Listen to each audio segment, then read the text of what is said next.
ನಮಸ್ತೆ ಎಲ್ಲರಿಗೂ ಗಂಗಾ IAS ಕನ್ನಡ ಚಾನೆಲ್ಗೆ ಎಲ್ಲರಿಗೂ ಸ್ವಾಗತ. ನಾನು ಗಂಗಾ DL. ಸ್ನೇಹಿತರೆ, UPSC ಪರೀಕ್ಷೆಯ ತಯಾರಿಗಾಗಿ ಕನ್ನಡ ಮಾಧ್ಯಮದಲ್ಲಿ ಲಭ್ಯ ಇರುವಂತಹ ಅತ್ಯುತ್ತಮ ಪುಸ್ತಕಗಳ ಲಿಸ್ಟನ್ನು ಈ ಒಂದು ವಿಡಿಯೋದಲ್ಲಿ ನೋಡೋಣ.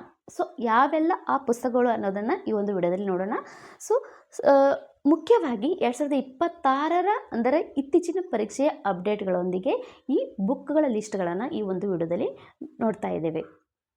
ಸೊ ಮೊದಲನೇದಾಗಿ UPSC ಪರೀಕ್ಷೆ ಏನಿದೆ, ಪ್ರಿಲಿಮ್ಸ್ನಲ್ಲಿ 2 ಎಕ್ಸಾಮ್ ಇರುವುದು ಪ್ರಿಲಿಮ್ಸ್ಗೆ. ಸೊ ಒಂದು ಎಲ್ಲರಿಗೂ ಗೊತ್ತಿರುವಂಥದ್ದೇ, ಹೊಸ ಏನು ವಿದ್ಯಾರ್ಥಿ ಇದ್ದೀರಾ ಅವರು ಅರ್ಥ ಮಾಡ್ಕೊಳ್ಳಿ. ಫಸ್ಟು ಏನಂದರೆ GS ಪೇಪರ್ 1 ಏನಿದೆ, ಇದು ಬಹಳಷ್ಟು ವಿಷಯಗಳನ್ನು ಅಂದರೆ ಇಷ್ಟು ಒಂದು ಸಬ್ಜೆಕ್ಟ್ಗಳನ್ನು ಹೊಂದಿರುವಂಥದ್ದು. UPSC ಪ್ರಿಲಿಮ್ಸ್ನ 2ನೇ ಪೇಪರ್ ಏನಿದೆ, ಆ ಪೇಪರ್ನ CSAT ಇರುವಂಥದ್ದು. 2ನೇ ಪೇಪರ್ ಪ್ರಿಲಿಮ್ಸಲ್ಲಿರುವಂಥದ್ದು CSAT ಅಂದರೆ ಇದರಲ್ಲಿ ಮ್ಯಾಥ್ಸ್ ಇರುತ್ತೆ, ಮೆಂಟಲ್ ಅಬಿಲಿಟಿ ಇರುತ್ತೆ, ಓಕೆ. ಸೊ ದೆನ್ ಕಾಂಪ್ರಿಹೆನ್ಸಿವ್ ಇರುತ್ತೆ. ಸೊ ಈ ಥರ ರೀತಿಯಾದಂಥ ಒಂದು ಪೇಪರ್ CSAT ಬಗ್ಗೆ ಆಮೇಲೆ ನೋಡೋಣ, ಓಕೆ. ಇನ್ನೊಂದು ವಿಡಿಯೋದಲ್ಲಿ CSAT ಬಗ್ಗೆ ಹೇಳ್ತೇನೆ. ಸೊ ಫಸ್ಟ್ ಒಂದು GS paper 1. So GS paper 1ನಲ್ಲಿ ಯಾವೆಲ್ಲ ಬುಕ್ಸ್ಗಳನ್ನು ಓದುವಂಥದ್ದು. ಸೊ ಸ್ನೇಹಿತರೆ, ಈ GS ಪೇಪರ್ ಏನಿದೆ, ಸೊ ಇಷ್ಟು ಸಬ್ಜೆಕ್ಟ್ಗಳನ್ನು ಹೊಂದಿರುವಂಥದ್ದು. ಯಾವುದು? Indian polity, then history, then geography, then economics, then science and tech, then environment, ecology and environment. So ಇಷ್ಟೊಂದು ಸಬ್ಜೆಕ್ಟ್ಗಳಿಂದ ಕ್ವಶನ್ಸ್ಗಳು ಅಂದರೆ MCQ ಬಂದಿರುತ್ತವೆ GS ಪೇಪರ್ 1ನಲ್ಲಿ. ಸೊ ಈ ಎಲ್ಲ ಪುಸ್ತಕಗಳನ್ನು ಓದೋಕ್ಕಿಂತ ಮುಂಚೆ, ಎಕ್ಸ್ಟ್ರಾ ಪುಸ್ತಕಗಳು ಇವು ಎಲ್ಲ ಬುಕ್ಸ್ಗಳನ್ನು ಓದೋಕ್ಕಿಂತ ಮುಂಚೆ ಮೊದಲನೇದಾಗಿ ಓದುವಂಥದ್ದು ಯಾವುದು? NCERT. ಸೊ ಎಲ್ಲ ವಿದ್ಯಾರ್ಥಿಗಳು ಮೊದಲನೇದಾಗಿ ಓದುವಂಥ ಪುಸ್ತಕ ಯಾವುದಂದರೆ NCERT. ಯಾಕೆಂದರೆ ಒಂದು ಗುಣಮಟ್ಟವಾದಂಥ ಒಂದು ಬೇಸನ್ನು ತಯಾರು ಮಾಡುತ್ತೆ. ಇವೆಲ್ಲ ಸಬ್ಜೆಕ್ಟನ್ನ ಒಂದು ಬೇಸನ್ನು ತಯಾರು ಮಾಡುವಂಥದ್ದು NCERT ಬುಕ್ಸ್. ಹಾಗಾಗಿ NCERT ಬುಕ್ಸನ್ನೇ ಎಲ್ಲಕ್ಕಿಂತ ಮೊದಲು ಓದಬೇಕು, ಓಕೆನಾ. ಸೊ ಆ ನಂತರ NCERT ಬುಕ್ಸನ್ನು ಚೆನ್ನಾಗಿ ಓದಿ ಅದರ ನೋಟ್ಸ್ ಮಾಡಿಕೊಂಡು ನೆಕ್ಸ್ಟ್ ನೀವು ಎಕ್ಸ್ಟ್ರಾ ಬುಕ್ಕನ್ನು ಓದುವುದಾದರೆ ಯಾವುದು? ಮೊದಲನೇದಾಗಿ ಲಕ್ಷ್ಮೀಕಾಂತ್ ಅವರ ಬುಕ್ ಯಾವುದು? ಇಂಡಿಯನ್ ಪಾಲಿಟಿಗೆ ಲಕ್ಷ್ಮೀಕಾಂತ್ ಅವರ ಬುಕ್ಕನ್ನು ಪ್ರಿಫರ್ ಮಾಡಬೇಕು.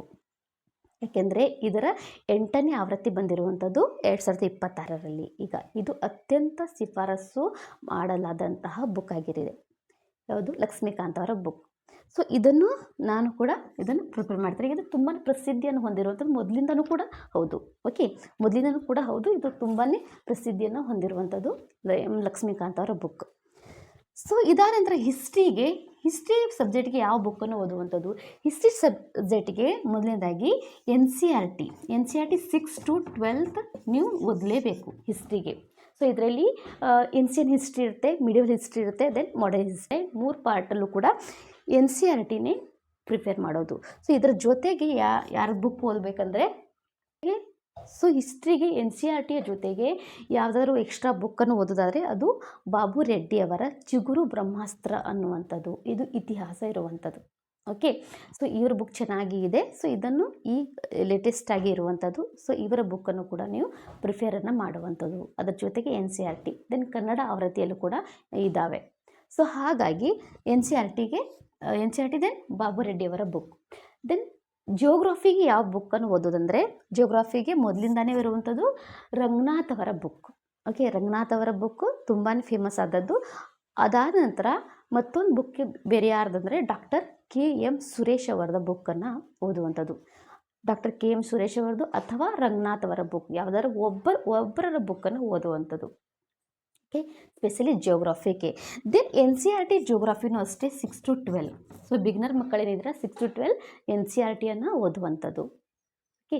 ಸೊ ಆಲ್ರೆಡಿ NCERTನ ಓದಿದ್ದೀರಾ ಜಿಯೋಗ್ರಫಿಗಂದರೆ ಅದು ಡೈರೆಕ್ಟ್ ನೀವು 8 to 12 ತನಕನೂ ಓದುವಂಥದ್ದು. 8 to 12 ಓದಿದರೂ ಆಗ್ತದೆ, ಓಕೆನಾ. ದೆನ್ ಎಕನಾಮಿಕ್ಸ್ ಏನು ಇಂಡಿಯನ್ ಎಕನಾಮಿ ಇದೆ ಆ ಸಬ್ಜೆಕ್ಟಿಗೆ ರಾಘವೇಂದ್ರ ಸಿ ಸಿರಲಕಟ್ಟಿ ಅವರ ಒಂದು ಬುಕ್ ಇರುವಂಥದ್ದು, ಸಿರಲಕಟ್ಟಿ ಅವರ ಬುಕ್ಕು. ಸೊ ಅಮೆಜಾನ್ ವೆಬ್ಸೈಟಿಗೆ ಹೋದರೆ ನಿಮ್ಗೆ ಸಿಗುವಂಥದ್ದು. ಇದರ ಲಿಂಕನ್ನು ಕೊಟ್ಟಿರ್ತೇನೆ. ಸೊ ಇವ್ರದ್ದು ಎಕನಾಮಿಕ್ಗೆ ರಾಘವೇಂದ್ರ ಸಿ ಸಿರಲಕಟ್ಟಿ ಅವರ ಬುಕ್ ಇರುವಂಥದ್ದು. ಸೊ ಇದನ್ನು ಕೂಡ ಸ್ಟಡಿ ಮಾಡ್ಬೋದು. ದೆನ್ ಸೈನ್ಸ್ ಆ್ಯಂಡ್ ಟೆಕ್ಗೆ, ಓಕೆ. ಇದ್ರ ಜೊತೆಗೆ ನೆಕ್ಸ್ಟ್ ಯಾವುದು? ಸೈನ್ಸ್ ಆ್ಯಂಡ್ ಟೆಕ್ಗೆ ಯಾವ ಬುಕ್ ಅಂದರೆ, ಸೈನ್ಸ್ ಆ್ಯಂಡ್ ಟೆಕ್ಗೆ Ravi H Ravi H N ಅಂತ ಅನ್ನುವಂತಹವರ ಒಂದು 4G ಸೈನ್ಸ್ ಆ್ಯಂಡ್ ಟೆಕ್ನಾಲಜಿ ಅನ್ನುವಂಥದ್ದು. ಓಕೆ, ರವಿ ಎಚ್ ಎನ್ ಅವರ ಒಂದು 4G ಸೈನ್ಸ್ ಆ್ಯಂಡ್ ಟೆಕ್ನಾಲಜಿ ಅನ್ನುವಂಥ ಒಂದು ಬುಕ್ ಬಂದಿದೆ. ಸೊ ಅದನ್ನು ಕೂಡ ನೀವು ಸ್ಟಡಿ ಮಾಡಬಹುದು. ಓಕೆ, ಅದನ್ನು ಕೂಡ ನೀವು ಸ್ಟಡಿ ಮಾಡ್ಬೋದು. ಅದು 7ನೇ ಆವೃತ್ತಿ ಬಂದಿರೋದು, ಅಂದರೆ 7th ಎಡಿಷನ್ ಬಂದಿರುವಂಥದ್ದು 2025 ಸೊ 2026 ನೀವು ಸ್ಟಡಿ ಮಾಡಬೇಕು ಅಂದ್ಕೊಂಡಿದ್ರ ಮಕ್ಕಳು, UPSC ಪರೀಕ್ಷೆಯನ್ನು ಪ್ರಿಪ್ರೇಷನ್ ಸ್ಟಾರ್ಟ್ ಮಾಡಬೇಕು ಅಂದ್ಕೊಂಡಿದ್ರ ಆ ಮಕ್ಕಳು ಈ ಒಂದು ಬುಕ್ಕನ್ನು ತಗೊಳ್ಬಹುದು. ದೆನ್ ಎನ್ವೈರ್ಮೆಂಟಿಗೆ, ಇಕೋಲಜಿ ಎನ್ವೈರ್ಮೆಂಟ್ ಏನಿದೆ ಅದಕ್ಕೆ ಬಾಬು ರೆಡ್ಡಿ ಅವರದ್ದೇ ಬುಕ್ ಚೆನ್ನಾಗಿರುತ್ತೆ. ದೆನ್ ರಾಘವೇಂದ್ರ ಡಿ ತಲ್ವಾರ್ ಅವರ ಬುಕ್ಕು ಕೂಡ ಅಷ್ಟು ಚೆನ್ನಾಗಿದೆ. ಯಾರಾದರೂ ಒಬ್ಬರ ಬುಕ್ಕನ್ನು ತೊಗೊಳ್ಳಿ. ಓಕೆ, ಬಾಬು ರೆಡ್ಡಿ ಆಗಿರ್ಬೋದು ಅಥವಾ ತಲ್ವಾರ್ ಅವರ ಬುಕ್ ಕೂಡ ಆಗಿರ್ಬೋದು. ಸೊ ಯಾರಾದರೂ ಒಬ್ಬರ ಬುಕ್ಕನ್ನು ನೀವು ತಗೊಂಡು ಪ್ರಿಪೇರನ್ನು ಮಾಡ್ಬೋದು. ಯಾವುದು? Ecology environment. Okay, then science and tech and ecology environment ಬಹಳಷ್ಟು ಇದು ಕರೆಂಟ್ ಅಫೇರ್ಸಿಂದಾನೇ ಬಂದಿರುವಂಥ ಕ್ವಶನ್ಸ್ ಬರ್ತವೆ. ಓಕೆ, ಪ್ರಿಲಿಮ್ಸ್ಗೆ. ಸೊ ಇದಾದ ನಂತರ ಸಾಮಾನ್ಯ ಅಧ್ಯಯನ ಕೈಪಿಡಿಯನ್ನು ಅಥವಾ ಜನರಲ್ ಸ್ಟಡೀಸನ್ನು ನೀವು ಪ್ರಿಪೇರ್ ಮಾಡಬೇಕು ಸಂಪೂರ್ಣವಾಗಿ. ಅಂದರೆ ಜನರಲ್ ಸ್ಟಡಿ ಯಾರ್ದಂದರೆ ಒಬ್ಬರದು ಡಾಕ್ಟರ್ ಸಿದ್ದು ಹಳ್ಳೊಳ್ಳಿ ಅನ್ನುವಂಥವರ ಬುಕ್ಕನ್ನು ಅದನ್ನು ಸ್ಟಡಿ ಮಾಡ್ಬೋದು. ಸೊ ಸ್ಪೆಷಲಿ KPSCಗೂ ಹೌದು ಮತ್ತು UPSC ಎಕ್ಸಾಮ್ಸ್ಗಳಿಗೂ ಎರಡಕ್ಕೂ ಕೂಡ ಅದು ಮುಖ್ಯವಾದಂಥದ್ದು. ಓಕೆ, ಎರಡಕ್ಕೂ ಜನರಲ್ ಸ್ಟಡೀಸ್ ಮ್ಯಾನ್ಯುವಲ್ ಆದಂಥದ್ದು 2026 ಸಮಗ್ರ ಮಾಹಿತಿಯನ್ನು ನೋಡುವಂಥದ್ದು ಈ ಒಂದು ಬುಕ್. ಸೊ ಯಾರೆಲ್ಲ ಒನ್ ಡೇ ಎಕ್ಸಾಮ್ ಬರೀಬೇಕು ಅಂದ್ಕೊಂಡಿದ್ದೀರಿ, ಫಾರ್ ಎಕ್ಸಾಂಪಲ್ SDA FDA ಇರ್ಬೋದು, ಆ ಎಕ್ಸಾಮ್ಗಳಿಗೆ ಈ ಒಂದು ಬುಕ್ಕನ್ನು ತಗೊಂಡು ಪ್ರಿಪ್ರೇಷನ್ನ ಮಾಡಬಹುದು. ಸೊ ಕನ್ನಡ ಸಾಹಿತ್ಯ ಆಪ್ಷನಲ್ ಆಗಿ ಸೆಲೆಕ್ಟ್ ಮಾಡ್ಕೊಳ್ಳೋರಿಗೆ, ಅಂದರೆ ಕನ್ನಡ ಲಿಟ್ರೇಚರ್ ಬರೆಯೋರಿಗೆ ಸೊ 2 ಪೇಪರ್ ಇರುತ್ತೆ. ಸೊ ಪೇಪರ್ 1ಗೆ MH ಕೃಷ್ಣಯ್ಯ ಅವರದ ಭಾಷಾ ವಿಜ್ಞಾನ ಅನ್ನುವಂಥದ್ದು. ಓಕೆ, ದೆನ್ RS ಮುಗುಳಿ ಅವರ ಕನ್ನಡ ಸಾಹಿತ್ಯ ಚರಿತ್ರೆ ಇರುವಂಥದ್ದು. ಸೊ ಈ ಬುಕ್ಸ್ಗಳನ್ನು ತಗೊಂಡು ನೀವು ಪ್ರಿಪ್ರೇಷನನ್ನು ಸ್ಟಾರ್ಟ್ ಮಾಡ್ಬೋದು. ದೆನ್ ಪೇಪರ್ 2ಗೆ ಬಹಳಷ್ಟು ವಿಷಯಗಳು ಬಂದಿರ್ತವೆ. ಪೇಪರ್ 2ಗೆ ಸೊ ಕಾದಂಬರಿಗಳು ಬಂದಿರ್ತವೆ, ಸ್ಪೆಷಲಾಗಿ ಬೆಟ್ಟದ ಜೀವ. ಓಕೆ, ಇವರು ಈ ಒಂದು ಕಾದಂಬರಿಯ ಶಿವರಾಮ್ ಕಾರಂತ್ ಅವರು ಬರೆದಿರುವಂಥದ್ದು ಬೆಟ್ಟದ ಜೀವ. ದೆನ್ ಶೂದ್ರ ತಪಸ್ವಿ. ದೆನ್ ತುಘಲಕ್. ಓಕೆ, ತುಘಲಕ್ಕನ್ನು ಗಿರೀಶ್ ಕಾರ್ನಾಡ್ ಅವರು ಬರೆದಿದ್ದಾರೆ. ಶೂದ್ರ ತಪಸ್ವಿ. ಓಕೆ, ಶೂದ್ರ ತಪಸ್ವಿ ಕುವೆಂಪು ಅವರು ಬರೆದಿರುವಂತಹ ಒಂದು ಸುಂದರವಾದಂತಹ ಒಂದು ಬುಕ್ ಆಗಿರುವಂಥದ್ದು, ಚೆನ್ನಾಗಿ ಆಗುವಂಥದ್ದು. ಸೊ ಯಾರೆಲ್ಲ ಸ್ಟೂಡೆಂಟ್ಸ್ UPSC ಪರೀಕ್ಷೆಗೆ ಕನ್ನಡ ಸಾಹಿತ್ಯದ ಪ್ರಿಪ್ರೇಷನ್ ಮಾಡಬೇಕು ಅಂದ್ಕೊಂಡಿದ್ದೀರಿ ಅಥವಾ ಕನ್ನಡ ಲಿಟ್ರೇಚರ್ನ ಚೂಸ್ ಮಾಡ್ಕೊಂಡಿದ್ದೀರಿ, ಅವರು ಈ ಒಂದು ಬುಕ್ಸ್ಗಳ ಲಿಸ್ಟನ್ನು ನೋಡಿ ಬುಕ್ಸ್ಗಳನ್ನ ಪರ್ಚೇಸ್ ಮಾಡ್ಕೋಬೋದು. ಮತ್ತು ಇದರ ಜೊತೆಗೆ ನಮ್ಮ ಚಾನಲಲ್ಲಿ ಕೂಡ ಈ ಒಂದು ಕನ್ನಡ ಸಾಹಿತ್ಯದ ಬಗ್ಗೆ ಬಹಳಷ್ಟು ವಿಡಿಯೋಗಳನ್ನು ಮಾಡೋಣ ಮುಂದೆ. ಓಕೆ, ಸೊ ನೀವೆಲ್ಲ ಕಮೆಂಟ್ಸ್ ಮಾಡಿದರೆ ನಾನು ಮುಂದೆ ಕನ್ನಡ ಸಾಹಿತ್ಯದ ಬಗ್ಗೆ ಹೇಳ್ಕೊಡ್ತೇನೆ. ಓಕೆ, ಕನ್ನಡ ಸಾಹಿತ್ಯದ ಸ್ಟಡಿ ಹೇಗೆ ಮಾಡಬೇಕು, ಯಾವ ರೀತಿಯಾಗಿ ಕನ್ನಡ ಸಾಹಿತ್ಯದ ಸ್ಟಡಿ ಇರಬೇಕು, ಟೈಮಿಂಗ್ ಏನು, ಮತ್ತು ಯಾವ ರೀತಿಯಾಗಿ ಕ್ವಶನ್ಸ್ಗಳ ಉತ್ತರಗಳನ್ನು ಬರಿಬೇಕು ಅನ್ನೋವಂಥದ್ದನ್ನು ಒಂದು ಮುಂದಿನ ವಿಡಿಯೋದಲ್ಲಿ ನೋಡೋಣ. ಓಕೆನಾ? ಸೊ ಈ ಒಂದು ಬುಕ್ಸ್ಗಳಲ್ಲಿ ಬಹಳಷ್ಟು ಕರೆಂಟ್ ಅಫೇರ್ಸ್ನ ಒಂದು ಅಪ್ಡೇಟ್ಸ್ಗಳನ್ನು ಕೂಡ ಆ್ಯಡ್ ಮಾಡಿರ್ತಾರೆ. ಹಾಗಾಗಿ ಸೊ ಸದ್ಯಕ್ಕೆ ಬಂದಿರುವಂತಹ ಮತ್ತು ಬಹಳ ಪ್ರಚಲಿತ ಇರುವಂಥ ಬುಕ್ಸ್ಗಳನ್ನು ತಗೊಂಡು ಪ್ರಿಪ್ರೇಷನ್ನ ಸ್ಟಾರ್ಟ್ ಮಾಡಿ. ಓಕೆನಾ? ದೆನ್ ಸೊ ಕಮೆಂಟಲ್ಲಿ ಬರೀರಿ ಈಗ 2026ನ ಪ್ರಿಲಿಮ್ಸ್ ಏನಿದೆ ಸೊ ಯಾವಾಗಿರುವಂಥದ್ದು, ದೆನ್ ಮೇನ್ಸ್ ಯಾವ ಡೇಟಿಗಿರುವಂಥದ್ದು. ಸೊ ಯಾರೆಲ್ಲ ಈ ಒಂದು ಎಕ್ಸಾಮಿನ ಬಗ್ಗೆ ಅರ್ಥ ಮಾಡ್ಕೊಂಡಿದ್ದೀರಿ, ಸೊ ಈ ಒಂದು ಡೇಟನ್ನು ನೀವು ಕಮೆಂಟ್ ಬಾಕ್ಸಲ್ಲಿ ಬರೀಲಿ. ಯಾವ ಡೇಟಿಗೆ ಪ್ರಿಲಿಮ್ಸ್ ಇರುವಂಥದ್ದು ಮತ್ತು ಯಾವ ಡೇಟಿಗೆ ಮೇನ್ಸ್ ಎಕ್ಸಾಮ್ ಇರುವಂಥದ್ದು. ಓಕೆನಾ?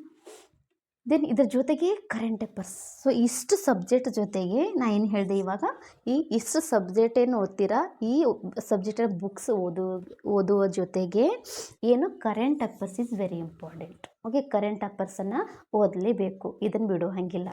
ಓಕೆ, ಊಟದ ಜೊತೆಗೆ ಉಪ್ಪಿನಕಾಯಿ ಏನು ನಾವು ಊಟ ಮಾಡ್ತೇವೆ, ಉಪ್ಪಿನಕಾಯಿ ಇದ್ದರೆ ನಮಗೆ ಊಟ ಸ್ವಲ್ಪ ಜಾಸ್ತಿ ಹೋಗುತ್ತಲ್ವ, ಆ ಥರ. ಹಾಗಂತ ಉಪ್ಪಿನಕಾಯಿನೇ ತಿಂದು ಬದಲಿಕ್ಕಾಗಲ್ಲ ಅಲ್ವಾ? ಸೊ ಉಪ್ಪಿನಕಾಯಿನೇ ತಿಂದು ಬದುಕಲಿಕ್ಕೆ ಆಗಲ್ಲ. ಹಾಗಾಗಿ ಕರೆಂಟ್ ಅಫೇರ್ಸ್ನೇ ಮಾಡಲಿಕ್ಕೆ ಹೋಗಬೇಡಿ, ಕಂಪ್ಲೀಟಾಗಿ ಕರೆಂಟ್ ಅಫೇರ್ಸ್ನೇ. ಕೆಲವೊಬ್ಬರು ಮಕ್ಕಳಿಗೆ so any time current affairs, ಬೆಳಿಗ್ಗೆ ಎದ್ದರೆ ಕರೆಂಟ್ ಅಫೇರ್ಸ್, ರಾತ್ರಿನೂ ಕರೆಂಟ್ ಅಫೇರ್ಸ್, ಎಷ್ಟು ಕರೆಂಟ್ ಅಫೇರ್ಸ್ ವಿಡಿಯೋ ಬರ್ತವೆ ಅದನ್ನು ನೋಡ್ತಾನೆ ಹೋಗ್ತಾ ಇರ್ತಾರೆ. ಸೊ ಕರೆಂಟ್ ಅಫೇರ್ಸ್ ವಿಡಿಯೋದಲ್ಲಿ ನೀವು ನೋಡ್ತಾ ಹೋಗಿ ಮತ್ತು ಕರೆಂಟ್ ಅಫೇರ್ಸ್ನೇ ಪ್ರಿಪರೇಷನ್ ಮಾಡ್ತಾ ಕೂತ್ಕೊಂಡ್ರೆ ಈ ಎಲ್ಲ ಸ್ಟ್ಯಾಟಿಕ್ ಕ್ವಶನ್ಸ್ಗಳು ಉಳಿತಾವೆ. ಹಿಂದೆ ಉಳಿತಾವೆ. ಸೊ ಒಂದು ಟೈಮಿಂಗನ್ನು ಸೆಟ್ ಮಾಡ್ಕೊಳ್ಳಿ, ಎನ್ ಸಿ ಆರ್ ಟಿಗೆ ಇಷ್ಟು ಟೈಮಿಂಗ್. ಆನಂತರ ಈ ಎಲ್ಲ ಬೇರೆ ಬುಕ್ಸ್ಗಳೇನಿದ್ದಾವೆ, ಓಕೆ, ರೆಫರೆನ್ಸ್ ಬುಕ್ಗಳೇನಿದ್ದಾವೆ ಆ ಬುಕ್ಸ್ಗಳ ಟೈಮಿಂಗ್ ಇಷ್ಟು. ಆ ನಂತರ current affairs, daily current affairs ಏನನ್ನು ಓದಬೇಕು ಅಂದ್ಕೊಂಡಿದ್ರಿ, ಡೈಲಿ ಕರೆಂಟ್ ಅಫೇರ್ಸ್ ನಿಮ್ಗಾದರೆ ಡೈಲಿ ಕರೆಂಟ್ ಅಫೇರ್ಸ್ ಮಾಡಿ.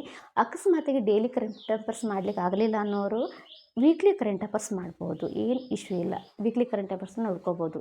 ಸೊ ಮ್ಯಾಗ್ಝಿನ್ಸ್ ಬರ್ತವೆ ಇವಾಗ, ಮಂತ್ಲಿ ಕರೆಂಟ್ ಅಫೇರ್ಸ್ನ ಮ್ಯಾಗ್ಝಿನ್ಸ್ ಬರ್ತವೆ, ಓಕೆ, ಮಂತ್ಲಿ ಕರೆಂಟ್ ಅಫೇರ್ಸ್ ಮಾಡಿ. ವೀಕ್ಲಿನೂ ಆಗಲಿಲ್ಲ, ಡೈಲಿನೂ ಆಗಲಿಲ್ಲ ಅಂದರೆ ಮಂತ್ಲಿ ಕರೆಂಟ್ ಅಫೇರ್ಸ್ ಮಾಡಿ, ಓಕೆನಾ.